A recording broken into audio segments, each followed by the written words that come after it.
maisha yetu. Na ndio maana tumeketi hapa kwa sababu ya huyo Yesu aliye upatanisho. Na Yesu alituambia, mkiomba neno lolote kwa jina langu nitalitenda.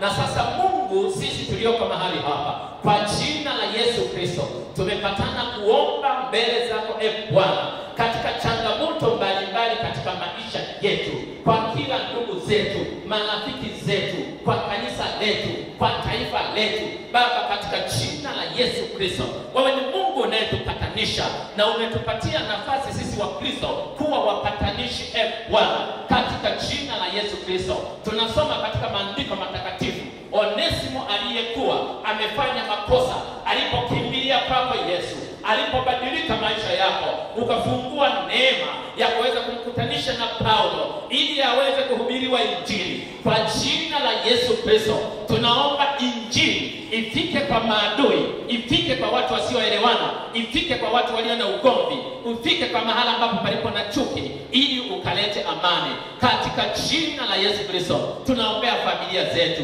tunaombea watoto wetu, tunaombea roho ya upatano, tunaombea roho ya ushirikiano, tunaombea kwaya zote, tunaombea viongozi wa kanisa kuwa na upatano, ushirikiano, tunaombea pia ndugu na jamaa, tunaombea mitaa, tunaombea serikali yetu. Kwa jina la Yesu Kristo, Bwana, pale panapoenda kinyume, kwa jina la Yesu Kristo wakaweze kutambua na hatimaye kukiri makosa ya taifa letu lilipoingia.